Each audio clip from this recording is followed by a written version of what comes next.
way, to all potential advertisers, welcome to the show. But the reason of the show tonight was because there have been numerous shows that have done way too early predictions, whether it be the MEAC, the SWAC, the CAAA. I did a poll of trusted HBCU content creators and podcasters, and I think a couple fans as well. And I just wanted to see where everybody was at in April when it came to these way too early predictions. There have been some noticeable transfers that may have changed everybody's opinion, but I wanted to put the poll results up first. I stopped the poll on the 29th of April to give us time to kind of digest it, let everything settle down, and then we did the show. So, Marlo is influencing the. Oh man, Marlo is just.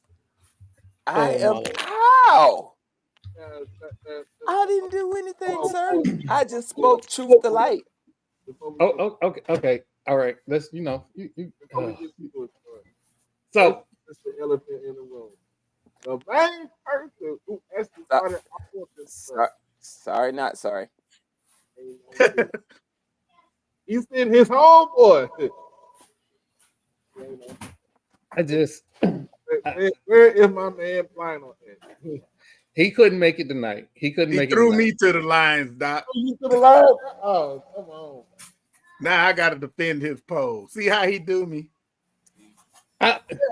So I'm just going to say this. Lionel was not the egregious party when it came to the poll predictions. He was not the egregious party. So as we look at the poll, again, what was interesting to me was that the fact that JSU was not the runaway favorite that I thought they would be. And I'm sure if we redid the poll, it would be completely different now. But this is the poll result here. This right here is concerning. I didn't, the one person who voted for Bethune, that was concerning. You got one for Bethune but zero for Southern. Okay, they voted for Bethune because Bethune got a religious background. They felt like God was trying to tell them something. Now when God they won 2 games last year, and they might get one extra, and that's including having Edward Waters on the schedule. Oh shit! Edward Waters beating them. They gonna need more than God. Edward Waters gonna beat them. This record. Edward Waters gonna beat them. Yeah, Edward Waters gonna bring it. They got a squad. If anything, Coach Taylor gonna have JSU ready. That's one thing that we know. They've consistently been the most prepared team. If you just look top to bottom, as far as football goes, we talking about the fundamentals, the intangibles, the things that really matter out there once the game starts. JSU is always ready. Coach Taylor had them boys, offense and defense. He take care of the trenches. And that's how they dominate games. It starts and ends in the trenches. And they are the most equipped team, which is why they dominated the SWAC last year and for the last couple years. I mean, the previous years before that, I would argue they had the damn Monstars on their team. Like nobody else had. Like I think if you look at last year, they actually remodeled after what FAMU did. Like FAMU literally came in and showed you that in order to beat a MEAC team, you have to be a MEAC team. And so if you kind of look in there, like when they were really the only team that was stopping FAMU was Jackson State, and they had superior talent. And then that last year, when year before, when the talent kind of dropped off a little bit, FAMU literally just played MEAC football and beat up everybody. And then last year, FAMU was honestly a coach away from being a little bit better. I mean, we're going to leave that where it is. But Jackson State was still the best team in SWAC last year. Okay, real quick, Zach. I'm going to go ahead and say this now. I cannot find, there are a few fans that I cannot find when it comes to HBCU content creators. I cannot find a Delaware State content creator. I cannot find a UAPB content creator. I don't know of a Texas Southern content creator. I have put out, hey, I've just did a hashtag UAPB, hashtag Delta, Delaware State. I've done those just to see if anybody, a fan, alumni, anybody pops up. Nobody pops up.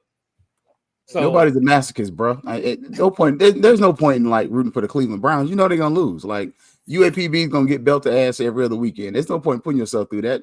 Choose a winner. Choose somebody like FAMU, Southern, or Jackson State. Otherwise, leave it alone. So we think.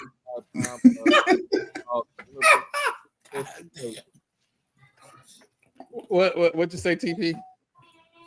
Nothing. Go ahead. He told him nothing. I just he didn't even want it. I just yeah. You know, Jackson State, I think they also built with depth too, because in the SWAC that makes a difference. You can't. You saw what depth did to PV at the championship game. Once QB1 went down, it was it. We had a wide receiver playing QB. They just didn't build with depth that year for the team. So this coach they have now solved that problem, but yeah, they didn't have depth. Wasn't that the last 2 years though? Do we think Alabama A&M finally figures it out this year? I think that's nah, man. No, That's nah. How if they don't win that Magic City Classic? Caveat, I'm not saying that Alabama A&M won't ever figure it out. It's just not this year. I agree. Okay, I think the biggest issue they had last year was just a lack of identity, because you're supposed to be getting this new quarterback and then that's not panning out. We don't know if we want to run the ball, if we want to be a passing team. Can't be a pro style, because the second your quarterback turns his back to the defense, that play is dead. But are they going to be able to try to, like, I don't know, what's the word?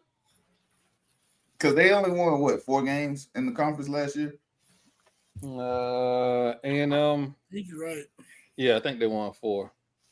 Wow. Yeah, you're going to need more than that. No, they won more.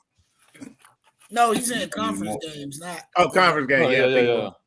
Yeah. 4. I think they were 4-4 in the conference. Right there in the middle. This is Yeah, what I'm kind of asking, because they were right there in the middle. 4-4.